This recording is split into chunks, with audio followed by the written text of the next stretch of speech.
तो हमने अष्टांग योग के जो 8 हिस्से हैं उसमें से यम के ऊपर थोड़ी चर्चा की, फिर नियम को समझा। अब आता है आसन। ये तीसरा चैप्टर है अष्टांग योग में। अब आसन के बारे में क्या है, आसन क्या है, हम क्यों करते हैं। स्थिरम सुखम आसनम। महर्षि कहते हैं कि आपके शरीर को जो स्थिर रखने का आप प्रयास करते हो और जिस स्थिति में आप रहो उस स्थिति में आपको अगर कोई कष्ट नहीं होता है तो वो आपका आसन है। यह आसन का अभ्यास है, यह महर्षि को कहना है। अब ये आसन का अभ्यास करते समय आपको किन किन बातों का ध्यान रखना है जो बहुत महत्वपूर्ण है आसन में। क्योंकि देखो, आप सभी लोग आसन प्राणायाम का ज़बरदस्त अभ्यास करते हो, लेकिन वो करने की जो प्रक्रिया है, जो सूक्ष्म बातें हैं, उनको जानना बहुत ज़रूरी है। तो आसन के बारे में तो कहते हैं कि बहुत सारे आसन हैं, वो मैं आपको बाद में बता दूंगा। लेकिन आसन का अभ्यास करते समय सर्वप्रथम वो आसन कैसा करना है। अब देखो, आप जो हमारे बाहर के देशों के लोग हैं, जो फॉरेनर्स हैं, उनको नीचे ठीक से बैठना नहीं आता।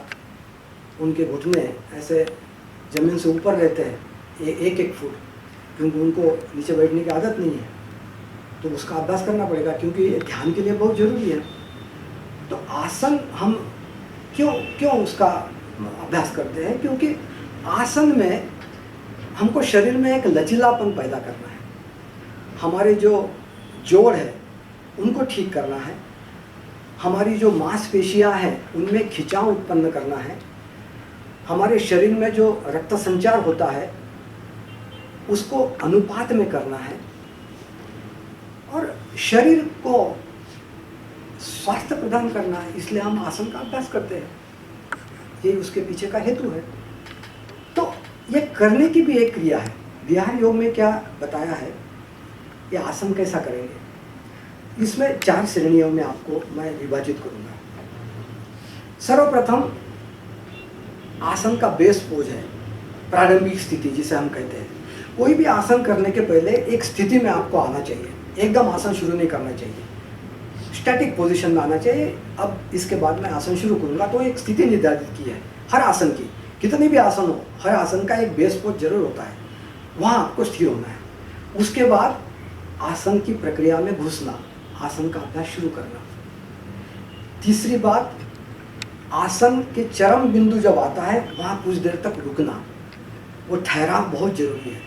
क्यों, उस ठहराव में आपको पता लग जाता है कि आपके शरीर में क्या क्या परिवर्तन हो रहे हैं, ये देखना बहुत जरूरी है। वो ठहराव बहुत जरूरी है अंतिम स्थिति में। और फिर आसन में से वापसी। मैंने क्या बताया, पहले प्रारंभिक स्थिति, आसन में प्रवेश करना, फिर आसन में ठहर जाना, और आसन में रिटर्न जर्नी, वापस अपने बेस पोजीशन में आना। ये 4 बातों का आपको ध्यान रखना पड़ेगा। और ये करते करते, ये आसन जल्दी में नहीं करना है, बड़े स्लो मोशन में आपको करना है, वहाँ जल्दी नहीं होना चाहिए। आसन करते समय दूसरी बात आपको ये ध्यान रखना है, सजगता। सजगता, अवेयरनेस बहुत जरूरी है आसन अभ्यास।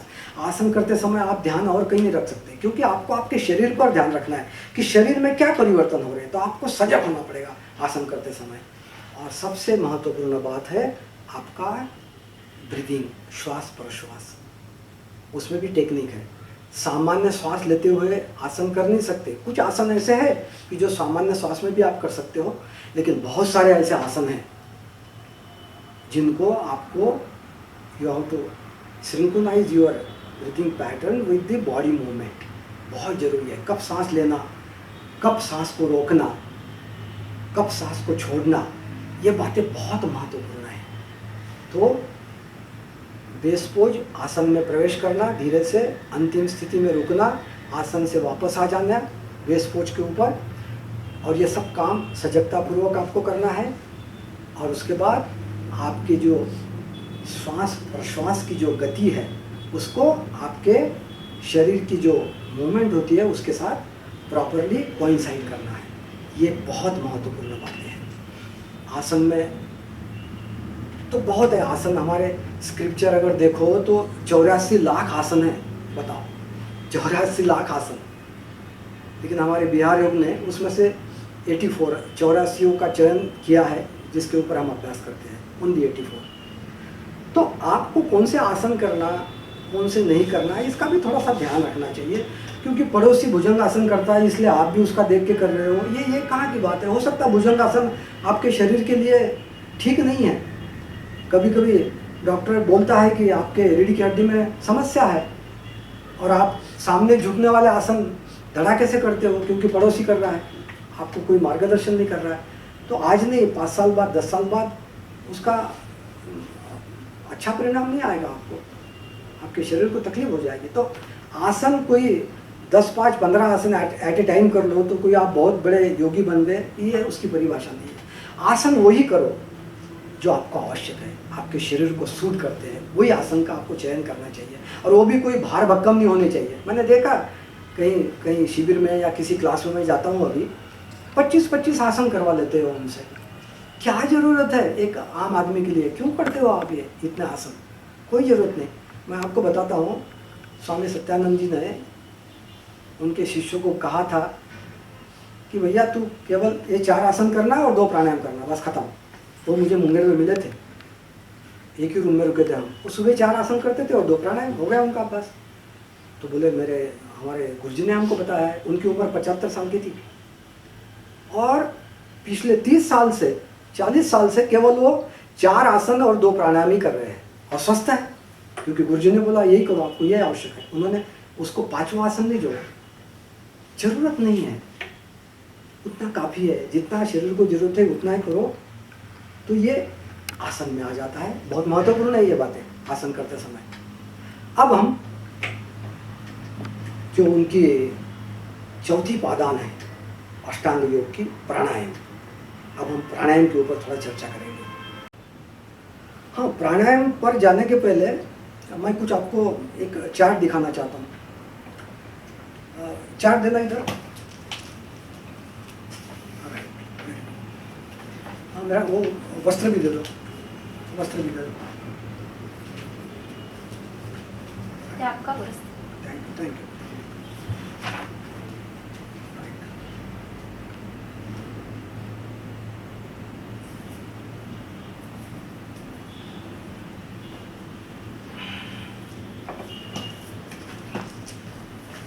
हाँ, आसन में एक महत्वपूर्ण चीज़ है हमारा मेरुदंड, स्पाइनल कॉर्ड, क्योंकि जैसे सजगता आसन करते समय जरूरी है, जैसे तुम्हारा ब्रीदिंग पैटर्न कोइंसाइड होना चाहिए आपके बॉडी मूवमेंट के साथ, वो जरूरी है, उस हिसाब से आपको मेरुदंड का ध्यान रखना जरूरी है।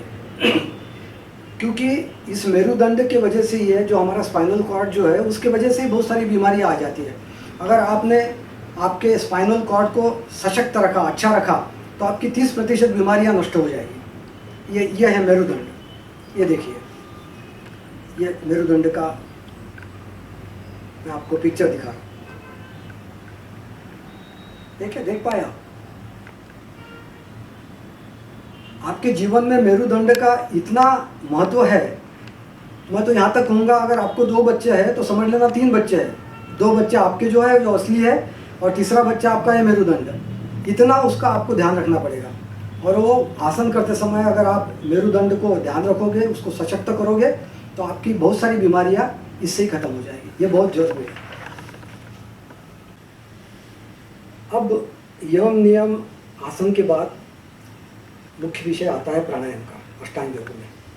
अब प्राणायाम पर थोड़ा देखेंगे, प्राणायाम क्या है, प्राणायाम हमें क्यों करना चाहिए, प्राणायाम का क्या महत्व है हमारे जीवन में। प्राणायाम का अर्थ है प्राण का विस्तार। प्राण मतलब ऊर्जा जो हमारे शरीर में है, जो चलती है। आयम मतलब विस्तार, एक्सपांशन ऑफ ब्रेथ, ये प्राणायाम का मतलब हो गया। अब इस प्राणायाम को हम अभ्यास के द्वारा करते हैं, जो हमारे रोज के श्वास लेना वो छोड़ना इस क्रिया के साथ संबंधित है। लेकिन हम जो सहजता से श्वास लेते हैं वो छोड़ते हैं, वो भी ठीक से नहीं करते, उसमें भी गड़बड़ी करते हैं। क्योंकि योग शास्त्र के हिसाब से आप जब श्वास लेते हो तो आपके फेफड़े पूरी तरह से भरना चाहिए, जो कि नहीं भरते हैं। हम बहुत छोटी सांस लेते हैं जो कि शरीर के लिए हानिकारक है। तो लंबी व गहरी सांस में उसका परिवर्तन हो जाए, उसके लिए हमको प्राणायाम का अभ्यास करना है, डीप ब्रीदिंग। अब आप देखो, हम श्वास पर श्वास लेते हैं, उसका संबंध कैसा हमारे जीवन से निगड़ित है। अगर कहते हैं कि आप 1 मिनट के अंदर अगर 14-15 सांस लो, जो कि एक ठीक से अनुपात है, तो आप 100 साल तक जी सकते हैं, 100 साल के ऊपर। तो आपके जीवन मरण का भी इस श्वास प्रश्वास के साथ संबंध है। और आप अगर जल्दी जल्दी सांस लो और छोड़ो तो आपकी आयु कम भी हो सकती है। आपने देखा होगा कि ये कुत्ते होते हैं, या कुत्ते बिल्ली, ये पंछी होते हैं, या आप रैट ले लो, चूहा, इनकी आयु बहुत कम होती है क्योंकि ये सांस बहुत जल्दी जल्दी लेते हैं। आपने कुत्ते को देखा होगा, कहते हैं वो जो रैट है, चूहा जो है, वो 1 मिनट में 1000 बार सांस लेता है। 1 मिनट में 1000 बार सांस, कैसा जिएगा? तो हमारी सांस लंबी व गहरी होनी चाहिए, फेफड़े पूरे भरने चाहिए। इसके लिए प्राणायाम का अभ्यास करना है। अब आप खुद देखो, आप कभी अपने आप को टेस्ट करो कि आप 1 मिनट में कितने सांस लेते हो। अगर 1 मिनट में 14-15 आप सांस लेंगे तो 24 घंटे में 24,600 बार आप सांस लेंगे और छोड़ेंगे। यह अनुपात होना चाहिए स्वस्थ जीवन के लिए, लेकिन ये नहीं होता है, हम नहीं कर पाते क्योंकि हमने कभी अभ्यास किया नहीं प्राणायाम का। तो ये बहुत जरूरी है आपको करना है। तो आप कभी भी देखो, आपके गिन के देखो, आप गिनती करो 1 मिनट में आप कितना लेते हो। नहीं, अभी नहीं करना, अभी वीडियो चल रहा है, मैं कुछ और भी अष्टांग योग के बारे में आपको बातें बता रहा हूँ। फिर आप इसका अभ्यास बाद में कर लेना कि आप कितने सांस लेते हो और कितने छोड़ते हो। उसका अगर अनुपात ज़्यादा है तो कहीं तो भी गड़बड़ी है, आपको प्राणायाम का अभ्यास करना ही पड़ेगा। अब इसमें प्राणायाम में कहते हैं हमारे शरीर में कम से कम 72,000 नाड़ियाँ हैं। ये शरीर विज्ञान में इसका कोई लेखा जोखा नहीं है। ये साइकिक चैनल है, या इनविजिबल है। लेकिन उस 72 नाड़ियों में से 3 नाड़ियाँ बहुत महत्वपूर्ण है प्राणायाम की दृष्टि से। एक सुषुम्ना नाड़ी, दूसरी ईड़ा और पिंगला, ये 3 नाड़ियाँ। अब इनकी स्थिति के बारे में थोड़ा सा मैं आपको अवगत कराता हूँ, ये जानना बहुत जरूरी है आपके लिए। अब सुषुम्ना नाड़ी जो है वो हमारे नीचे जो पेरिनियम है, जहाँ मूलाधारा चक्र स्थित है, वहाँ से शुरू होती है रीढ़ की हड्डी के साथ। आपको हमने रीढ़ की हड्डी का चित्र दिखाया ना, उसके बीच में से निकलती है और चक्रों के माध्यम से, चक्रों से ऊपर जाके आज्ञा चक्र से जाके हेड ऑफ द क्राउन, यहाँ जो है सहस्त्रार चक्र है, यहाँ आके समाप्त होती है। ये आध्यात्मिक नाड़ी है, ये आप देख नहीं सकते। दूसरी 2 महत्वपूर्ण नाड़ी है ईड़ा और पिंगला। आप एनाटॉमी में तो इसको नाक कहते हो, लेकिन हमारी यौगिक भाषा में ये ईड़ा और पिंगला है। मेरे बाईं ओर की जो नासिकाग्र है उसे ईड़ा कहते हैं, और दाहिनी ओर की जो है उसे पिंगला कहते हैं। ईड़ा नाड़ी यह शांतता का प्रतीक है, इसलिए इसको चंद्र नाड़ी भी कहते हैं। और जो पिंगला नाड़ी है बहुत प्रखर है, इसलिए उसे सूर्य नाड़ी भी कहती है। अब इनकी हमारे शरीर में कैसी पोजीशन है, कहाँ रहते हैं ये भी नाड़ी नीचे से, पेरिनियम जो है नीचे मूलाधारा चक्र, वहाँ से शुरू होती है। वो भी सुषुम्ना बीच में है, सुषुम्ना नाड़ी जो है वो बीच में है। ये स्पाइरल होते हुए दोनों भी नाड़ी आपस में, ईड़ा नाड़ी जो है वह बाईं ओर से निकलती है पेरिनियम के, पिंगला नाड़ी जो है वो पेरिनियम के दाहिनी ओर से निकलती है, और वो स्पाइरल होते हुए सांप जैसी ऊपर आके आज्ञा चक्र में मिलती है। ये उनकी पोजीशन है। मैं आपको बताता हूँ, आप देख लीजिए, उसका चित्र भी आपको मैं बताता हूँ।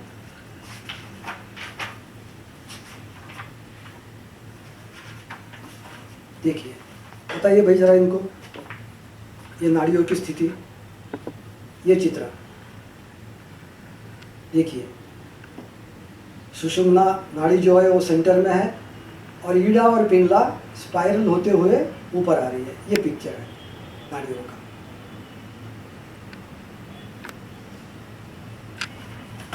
अब इनका क्या रोल है? ये जो नाड़ियां है हमारे चक्र को छेदते हुए जाती है। हमारे मैंने बताया ना, मेरुदंड बहुत महत्वपूर्ण है आपके लिए। हमारे स्पाइनल कॉर्ड में ये चक्र स्थित है, साइकिक सेंटर कहते हैं उनको। मूलधारा है, स्वादिष्टाना है, अनाहत चक्र है, बिंदु है, सहस्त्रारा है, आज्ञा चक्र है। उसके ऊपर ये संभाषण करने का ये समय नहीं है। तो ये चक्र भी स्थित है। अगर आप प्राणायाम का अभ्यास करते हो, प्राणायाम का अभ्यास करने से आपका श्वास प्रश्वास में कुछ संतुलन आता है, वह बिल्कुल डीप हो जाता है। तो हो सकता है आपकी सुषुम्ना नाड़ी जागृत हो जाए, ईड़ा पिंगला उनको मदद करेगी और आपका जीवन समृद्ध हो जाएगा।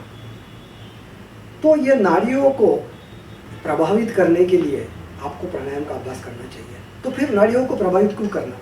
क्योंकि इनका संबंध इन नाड़ियों का हमारे मस्तक से भी है। अपना जो मस्तक है वो दो विभागों में बटा हुआ है, 2 हेमिस्फीयर्स, 2 भाग है उसके। अब हमारे शरीर में बहुत सारे सिस्टम्स हैं, एंडोक्राइन सिस्टम है, डाइजेस्टिव सिस्टम है, नर्वस सिस्टम है। ये सब सिस्टम्स अंदर काम करते हैं, आंतरिक अंग में उनको वो मदद करते हैं। ये सिस्टम्स पूरे हमारे एनाटॉमी, हमारे शरीर में काम करती है। अब हमारे मस्तिष्क में हमारी एक सिस्टम है, nervous system, autonomic nervous system कहते हैं उनको। हमारे मस्तिष्क में जो हमारे पूरे शरीर का संचालन होता है उसके द्वारा, उसमें 2 भाग है, सिंपैथेटिक और पैरासिम्पैथेटिक। सिंपैथेटिक जो नर्वस सिस्टम है वो हमारे पिंगला नाड़ी के साथ संलग्न है और पैरासिम्पैथेटिक जो नर्वस सिस्टम है वो हमारे ईड़ा नाड़ी के साथ संपर्क रखती है। तात्पर्य ये कि ऊर्जा नाड़ी के साथ जो हमारी ये जो पिंगला है वो हमारे नर्वस सिस्टम की जो सिंपैथेटिक नर्वस सिस्टम है उसके साथ संलग्न है, जो कि थोड़ी सी उग्र है। क्योंकि वो सिस्टम हमारे शरीर के जो आंतरिक अंग है, जैसे हृदय है, हमारे फेफड़े हैं, उनको उत्तेजित करती है। मतलब आपका ब्लड सर्कुलेशन बढ़ जाएगा, आप में एक प्रकार की ऊर्जा आ जाएगी और आपको एक प्रकार की शक्ति मिलेगी। लेकिन ईड़ा नाड़ी जो है वो शांतता का प्रतीक है। मैंने आपको बताया था वो चंद्र नाड़ी के साथ संलग्न है। तो वो जो नर्वस सिस्टम है वो नर्वस सिस्टम अपोजिट काम करती है। सिंपैथेटिक जो नर्वस सिस्टम है उसके अगेंस्ट में काम करती है। वो क्या करती है, आपके ब्रीदिंग को स्लो कर देगी, आप में थोड़ी सी ऊर्जा की कमी कर देगी, आपकी गतिविधियाँ थोड़ी सी कम कर देगी।